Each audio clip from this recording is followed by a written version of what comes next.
What is the creator economy and why should you care? Well, for years, many of us have been turning to the internet to find out how to write, how to build a bookshelf, how to cook an egg, how to help a new baby sleep. But now, these knowledge creators are finding new ways to build businesses by owning their audiences and creating strong communities. And oh yeah, there are even a few making more than $50 million a year. Yeah, that's right. Teaching is officially a lucrative career option. But you may be asking yourself, wait, hold on, what the hell's a knowledge creator? A knowledge creator is a creator who teaches a skill set via online courses, video content, podcasts, newsletters, and streaming opportunities. To learn all about this exciting space, we spoke to the amazing Sean Kim, President and Chief Product Officer at Kajabi. Kajabi is one of the leading platforms that features an easy way for knowledge creators to produce and market content that showcases and shares the skills they know best. In today's episode, we're going to find out how a product guy from Amazon and TikTok, yeah, you might have heard of those platforms, found himself in the middle of an educational bonanza. Welcome to this episode of Everything is Better with Creators. I'm Jamie Goodfriend, your guide to all things happening in the creator economy. Every week, myself or my colleagues, Emma Harmon or Ashley Rudder, will be hosting this podcast. So stick with us on this episode of Everything is Better with Creators, and where we ask Sean about how the creator economy is turning learning into earning. What's next on the Kajabi product roadmap, and why he thinks knowledge creators will succeed in this competitive marketplace.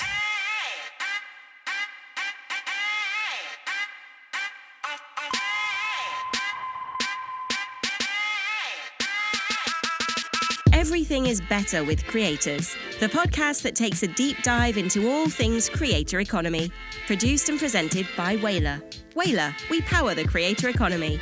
With your hosts Ashley Rudder, Emma Harmon, Jamie Goodfriend, and Marco Bertozzi. I am the creator.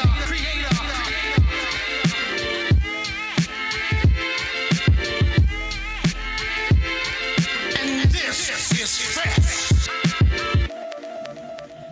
Oh boy, today's going to be an amazing show. We have tech royalty with us. I that's what I'm going to call you. I'm going to call you tech royalty. You have been there, done that, and still doing it. I have the honor of talking to Sean Kim from Kajabi. Hey, Sean. Hey, how's it going? Thanks for inviting me. I'm definitely not royalty. Well, we mere mortals can call you that, but anybody that's made product, shipped it, done it for years, I don't know, that qualifies in my book. I love people that actually have created something out of nothing. So it's always a pleasure. And we're so excited to have you be able to come and talk to us today. Can you just, before we get started, just tell us a little bit about who you are, and you can refute my royalty perspective, but tell us who you are so the audience knows, and then we'll get into what you're doing now and some thoughts about the creator economy. Sure. I am currently President and Chief Product Officer for a company called Kajabi. Kajabi is a all-in-one platform that helps knowledge creators market, publish, or sell their digital content, such as podcasts, video courses, newsletters, and live stream coaching. A little bit of everything there, but you said something that I was really intrigued by when I first started looking into this really exciting space. A knowledge creator, a knowledge entrepreneur. Can you define that? Because I think it's a great category that I don't know if it's well understood. Yeah, it's a good question. Knowledge creators essentially have information that they have acquired over the years through their expertise working in a certain field that they know could be potentially valuable to someone else, right? So, we have a lot of different knowledge creators across different industries. For instance, we have teachers, we have nurses, we have lawyers, product managers, marketers, personal development, many different industries, but essentially these are subject matter experts because they've worked in a certain space for many years, and that they have this really valuable knowledge that can help improve the quality of life for someone else, right? So whether it helps them get into a a better job or help them run their business better, help them become a better employee, become a better executive, right? There's a lot of information like that, so that they have this information that can help them become a better, essentially build a better business around this knowledge. So before you started at Kajabi, had you ever taken a course? Yes, I've definitely taken courses for sure in the past. I mean, even when I was much younger, I used to take courses on how to, do better at like standardized tests. Right? Wait, what? Is that called cheating? Many years ago. Is that called cheating? No. There's definitely a lot of courses on how to be better product managers, how to be a better executive. I spend a lot of time just like learning overall. Like it's like kind of a mission of mine to just continue to value the importance of lifelong learning, and also still in my teams as well as my kid. So that's the Satya Nadella phrase: "Be a learn-it-all, not a know-it-all." That's right. Which I love, which is much more humble, but super interesting. So, and I think that's such a fascinating demonstration of what the creator economy is and isn't, because we still are dealing with a lot of people that have a misconception that it's people dancing on TikTok. And there is that. But the creator economy is so vast. And so for people that are listening that are, brands or creators, it's a whole other approach to monetizing your experience. And in fact, our head of our Whalar talent, Victoria Bachan, was just saying that we have this huge shift where people are really doing well as professional accredited experts, like lawyers, neuroscientists. We are seeing this huge range of demand for content on many levels with people who are experts. So you didn't start Kajabi, but how long has the company been around? Company's been around for over a decade. So they've been in this space for a while. We have over 60,000 customers now, and they have made over $4 billion. Wait. You have over $4 billion off from Kajabi. That's right. $4 billion in GMV from our customers to date. Wow. Some of them made over $100 million, right? These are really full-on legitimate businesses. And it all of them, really comes down to helping their customers find value. So it's a lot of content around personal development, marketing. It can be fitness. I mean, it's how to sleep train kids, how to get into Google, the interview process. Just really valuable information across the board. That's really helped our customers build really meaningful businesses. I'm still processing the $100 million. That's an insane number that really should make everybody sit up and take notice, because obviously that's realer than real. That's beyond expectations. What's the skill set that creator has? I don't know if you can say who that is, but what's the skill set that creator has? I want to learn it. Yeah, I can't say who that person is, but I can say it's in the marketing industry. I'm in the marketing industry. I'm not doing anything that's 100 million. I'm doing something wrong. Seriously, that's amazing. Okay, and does Kajabi take a percentage? That would seem like an amazing opportunity for you guys, but I don't think you do. We do not. So, creators take home 100% of their earnings. I mean, they obviously have to pay the transaction fee, but other than that, like whatever you earn, you keep. It's not like other platforms that can take 10%, 15%, whatever that may be of your earnings. So we have a flat SaaS fee that allows you to use the all-in-one tools, which include building the website, hosting that website, the landing pages, email capture experience, the funnels, as well as hosting as many videos as you want. So if you host one video or 1,000 videos, it's the same fee.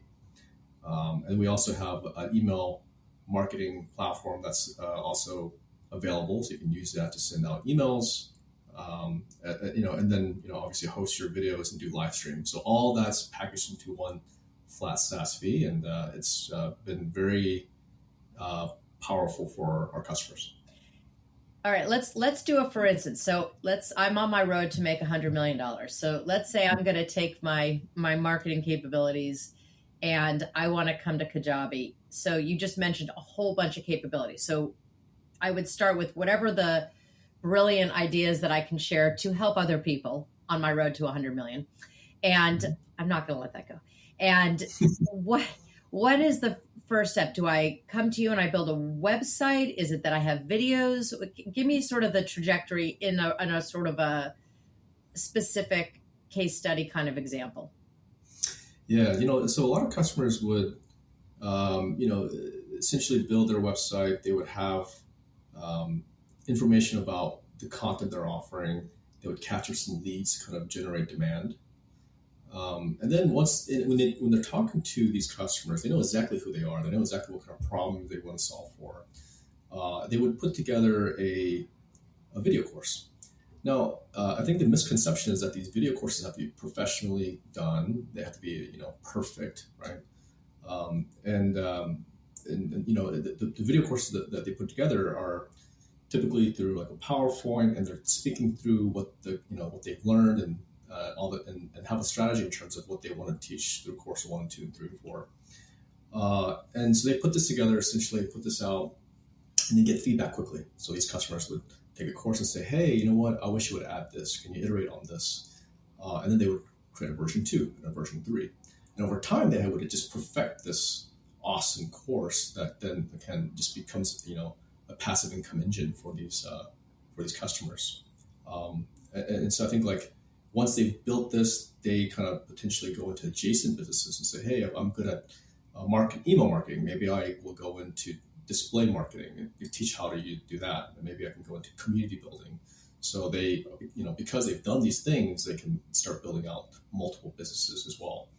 But I think that, talking to many of these really successful customers, we call them whales because they're doing so well on the platform. The thing they have in common is that, hey, like your content doesn't have to be perfect to get it out the door. Like if you think it's perfect, it's probably you're probably spending too much time on it, right? So they would, get the feedback quickly, put together the video course. They would typically record themselves using like our software, right? Speaking through the slide deck they created, and then they just put it out there, and they charge for it, and then they would get feedback quickly and iterate. That's the most important thing. They kind of think like product managers, right? Get your MVP out there, get that feedback quickly, see if that's working. This is what, make sure that's solving a problem for your customers. And then before you invest too much time, and then once you have something that works really well, then you improve on it. This is the lesson that every marketer I speak with is having a challenge with, in terms of it's not a polished, perfect piece of content that actually isn't working anymore. I like your idea that, or your point, which is you're spending too much time on it. Let's go back, because you have a really strong perspective on this because you've lived it. Can you tell us where you worked before and what your sort of focus was and how you brought that to where you are now? Yeah, I mean, so I guess I could start from the beginning, or just the last. Okay. From the time you were learning to cheat. No, I'm just kidding. Yeah. So I actually started in digital marketing way back at a company called Experience Cheat-ML many years ago. And, this experience was really great. I learned everything about digital marketing, why it's so important to to businesses. Obviously, I learned everything from like what, A/B testing, segmentation, what images to use, what subject lines to use. I mean, throughout the whole process, like, it was really amazing to just understand how this world works. And I also learned how important it is to of all departments and how they help to ensure your product is successful. Mm-hmm. So, whether it be, FinOps team, or it's like the legal team, and many other teams that are involved, right? It's just really important to just be really curious, ask questions, and get involved with those different respective teams to ensure that, your business has the best chance for success. After that, I did have a few of my own startups. One of them was, fairly successful. The other one, not so much.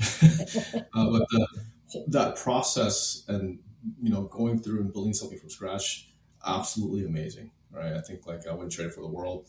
It's not for everybody, for sure. But I think if you have a chance to do that, definitely would encourage you to do that. There's nothing like building something from scratch, getting out the door and seeing customers taking, and using your product.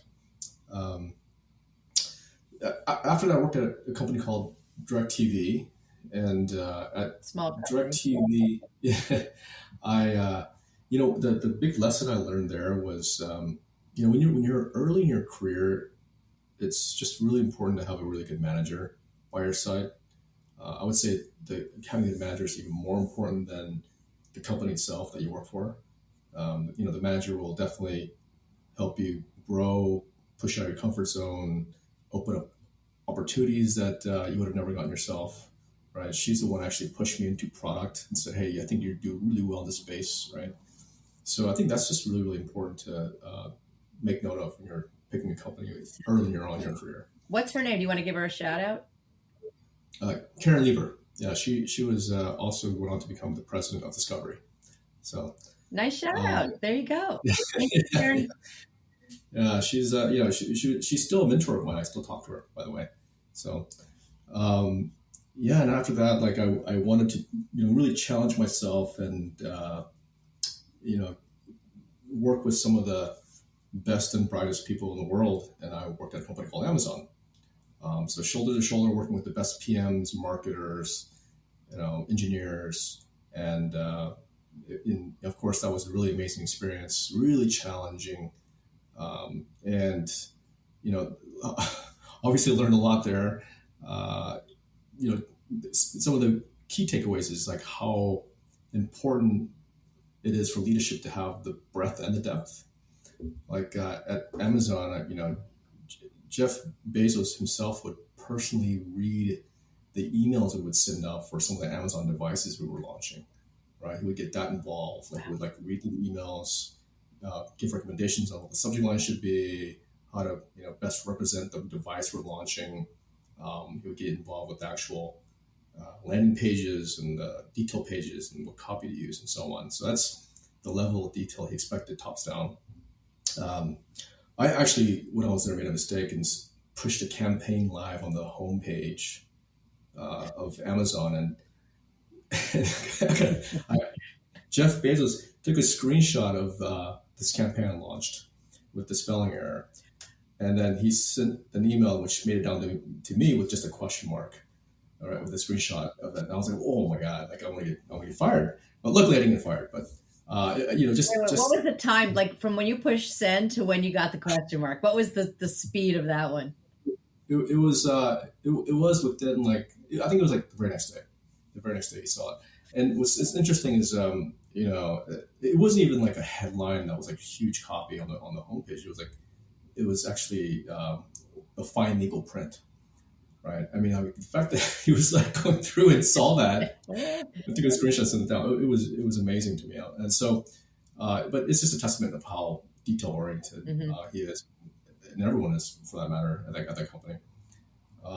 And while I was there, I got the opportunity. Well, so someone had reached out from TikTok, and at what year are we talking? Was it this was Yeah, this was 3 years ago. So I was at Amazon for about 6 years. And then about 3 years ago is when someone reached out from TikTok and said, hey, there's a new company called TikTok. Would you be interested?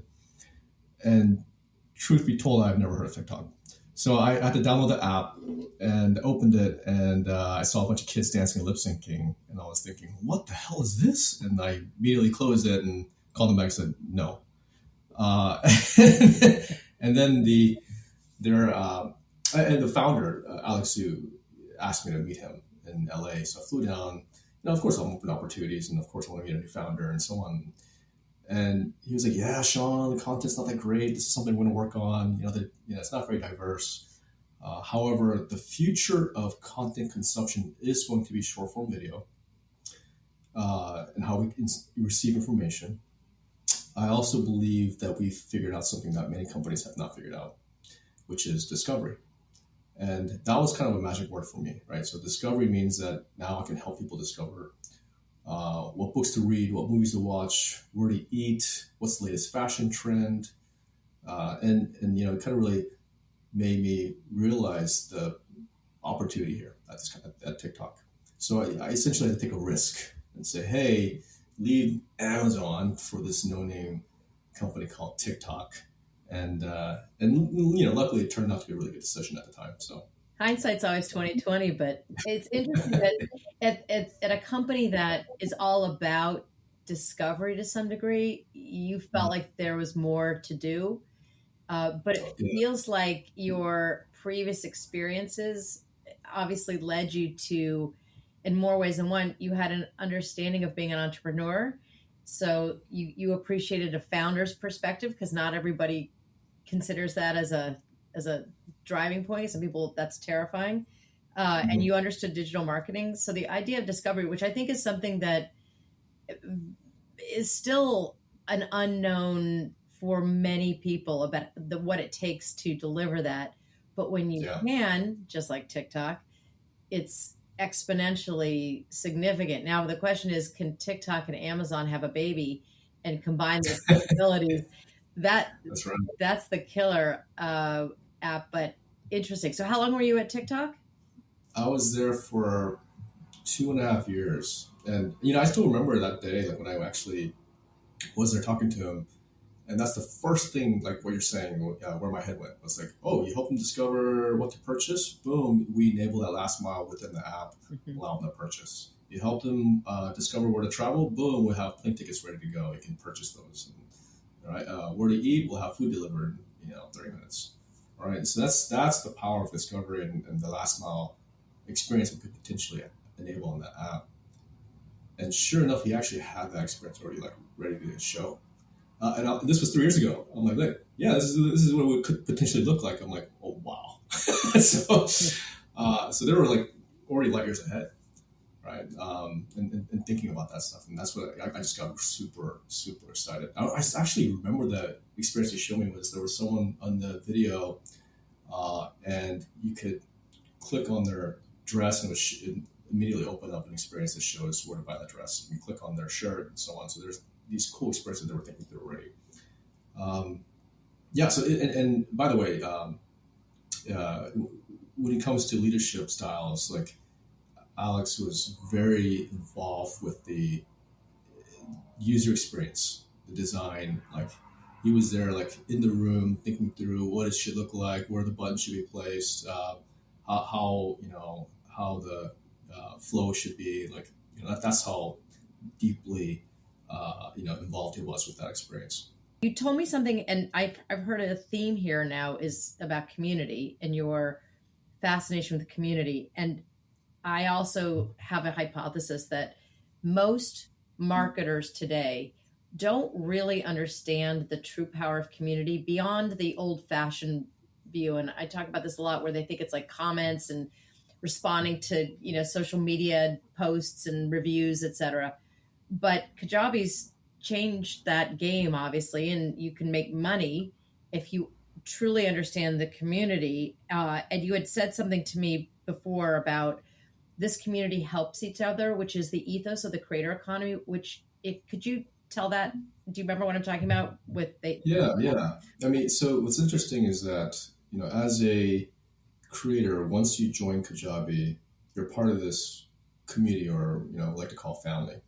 And once you join, regardless of what category or vertical you're in, whether you're a nurse, lawyer, fitness instructor, teacher, there is someone here in a similar industry and willing to help you out and say, hey, I've gone through this experience, and this is how we've been able to be successful on this platform. This is how I built this course. This is how I built a website. And here's my website. Here's what it looks like, right? And it's just really helpful, really helpful community. And people love that, right? People love it because you're starting a business. It's not easy. No. And especially when at scale, right? So,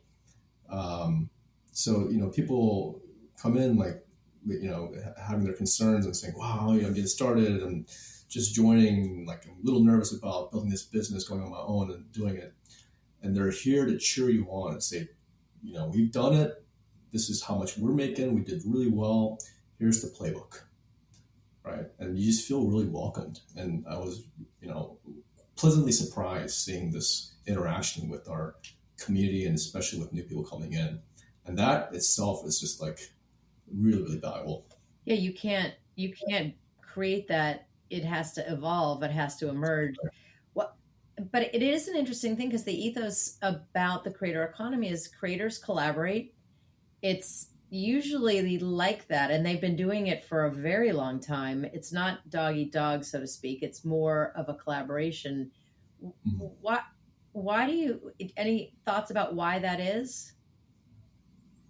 No, I think it's, camaraderie. It's like, hey, going through these hardships together, right? Knowing that there's success on the other side and pushing each other through, helping, each other going through those steps because they've gone there and done that themselves.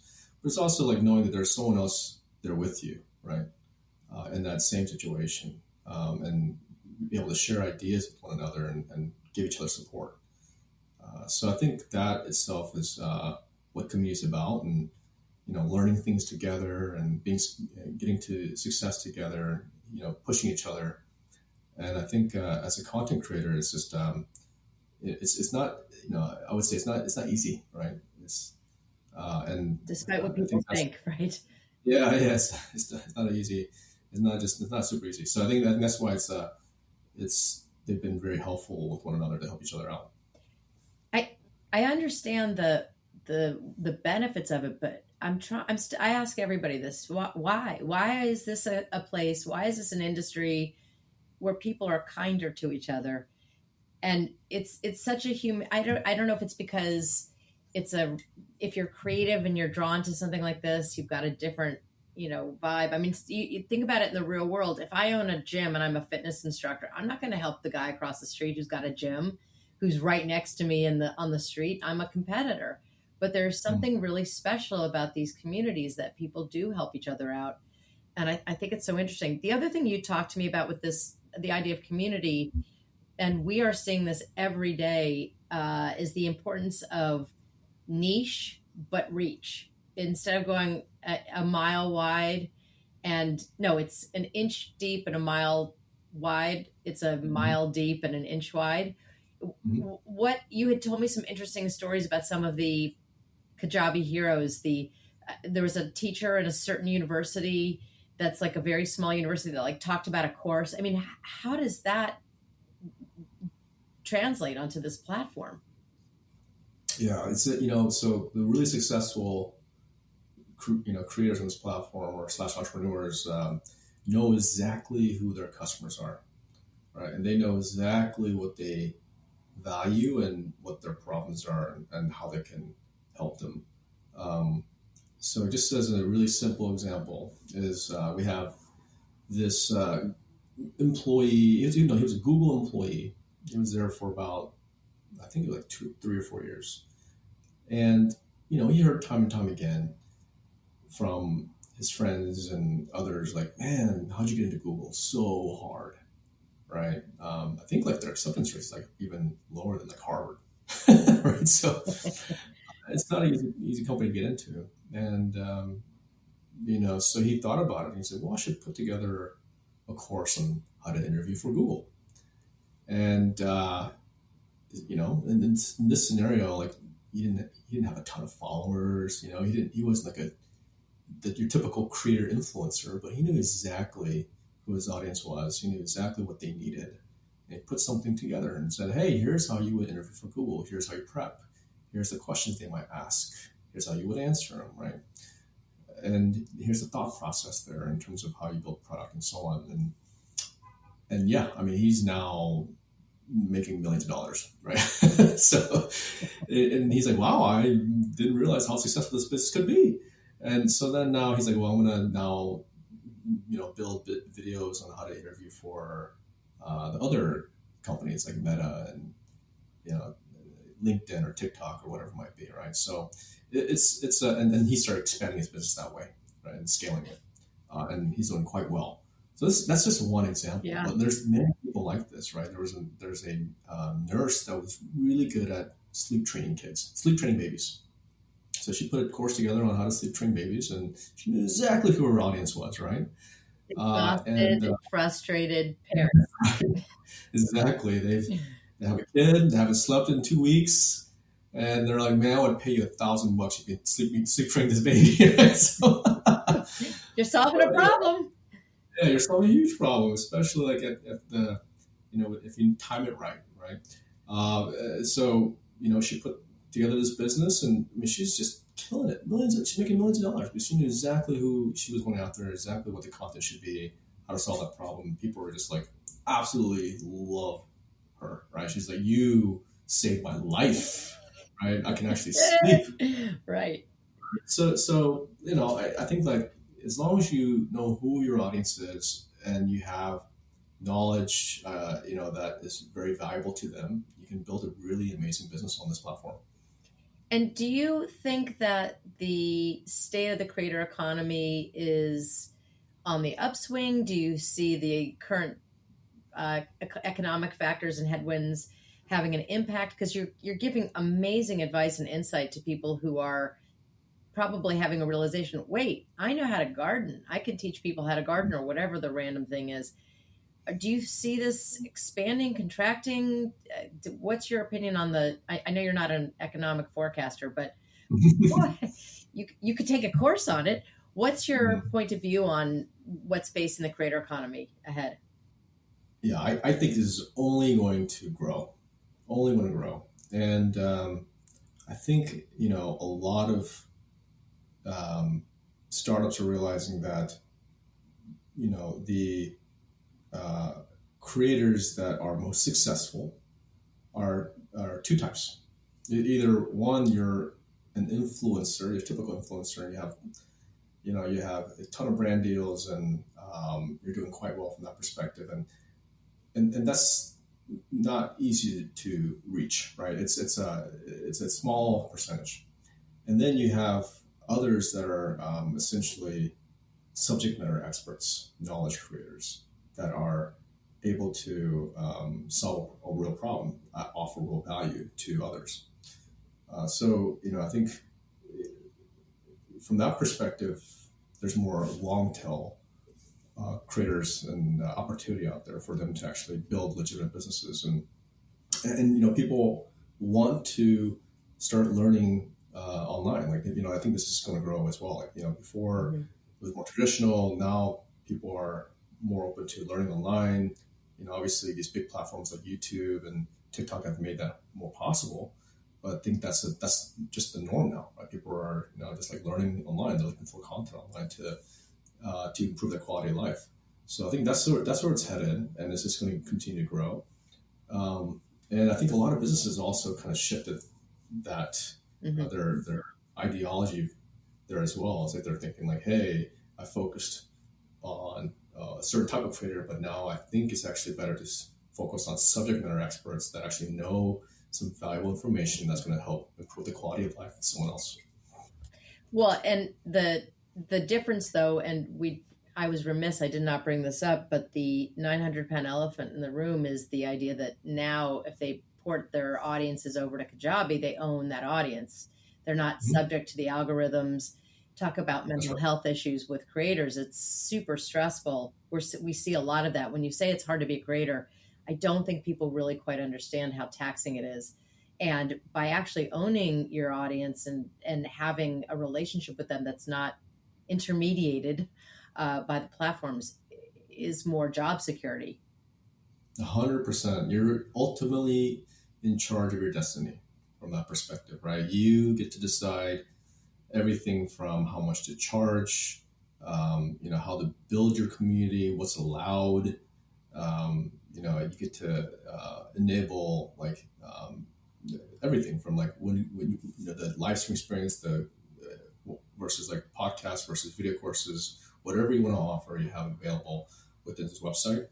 And I think like overall, you of course like get to take 100% of your earnings as well. So all that combined essentially is a way to control your destiny, and you get to own all your data as well, right? Mm-hmm. All your customers' data, your the email addresses, everything. You own everything, right? So there's no algorithm that's going to change that. Like you get to decide how successful you want to be. And you could still use the TikToks of the world to highlight who you are and then port them over to your own audience. So you're making TikTok work for you as opposed to the other way around. That's right. Those platforms are great for building an audience, right? For discovery. Mm-hmm. Back to that word. That's right. And you build the audience there, and then you let them know that you have a better experience learning on these websites you built. I love that. So for the creators or people who are curious about becoming a knowledge entrepreneur, can we break it down into what would you do if somebody came to you and said, I am this? Like what are the top 3 to 5 things that you would say, besides obviously go on Kajabi? What would your recommendation be? Yeah, so number one is like know exactly who your customers are, right? And know exactly what the problem is that you're trying to solve for. And are you the expert that can solve that problem, right? And right there, you'll be able to kind of articulate exactly what you want to create from a video course perspective. And then you can have conversations with people and just kind of understand, like, what do you want to learn about this space? Like, what is it that's that is of interest to you? So doing that research is important. And then once you have that, you just start collecting email addresses, right? Like you have those contacts ready to go. So when you have that business, you can immediately reach out and say, hey, I have something ready to go. When it comes to creating a video course, again, like it doesn't have to be high production. Like you buy this really fancy camera and do that. You can just get a webcam, right? And then record yourself with a PowerPoint presentation that you put together in the past. I'm sure you already have many PowerPoint presentations you put together, right? And then think through what that layout would be, and then record yourself, put it together. And again, it does not have to be perfect. It's the more important thing is the content itself. And you put this together, and then you put it out there for your customers to see how they respond. I think that's the most important process, right? It's just doing that, and then once you get started and get that validation, is then we can start upping the marketing and improving the quality of the content and so on. But just getting started, putting that out there, putting yourself out there, and get the validation is really important.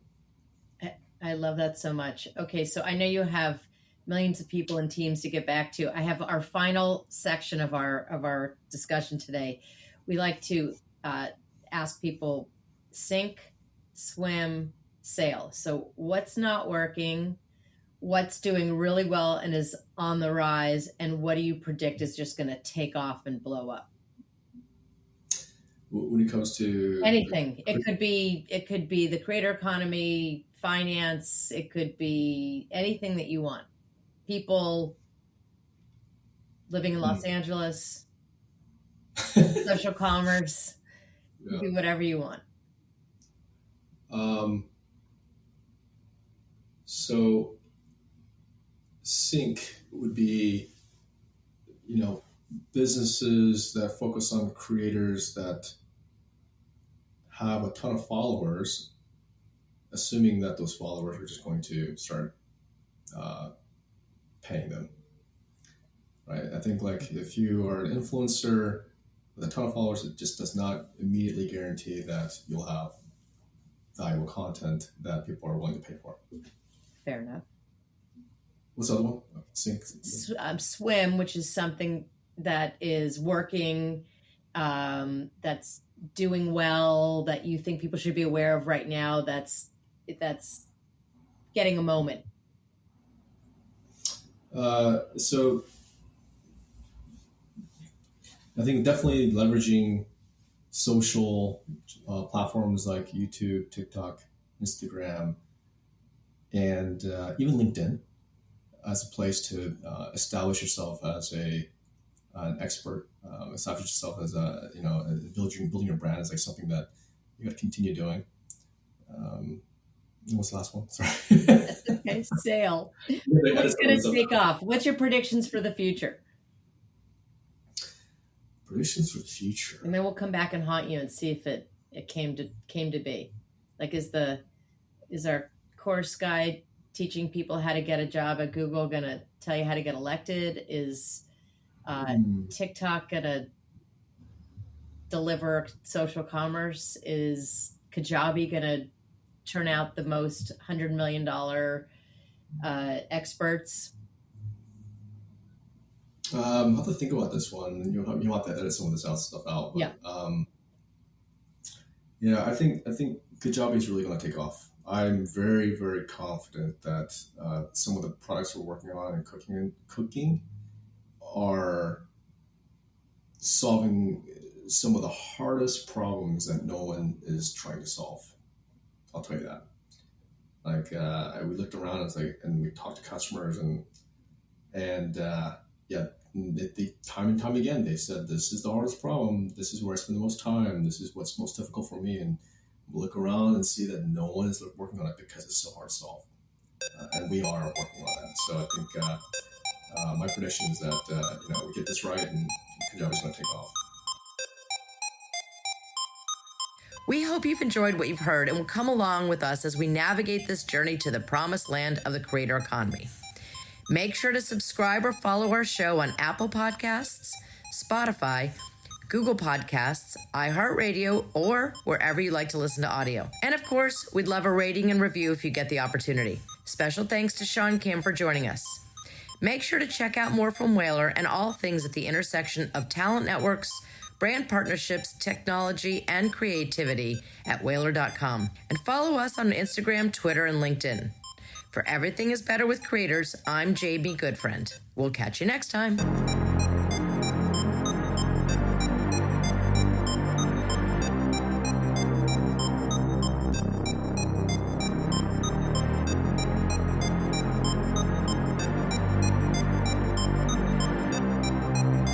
You see, I am the creator.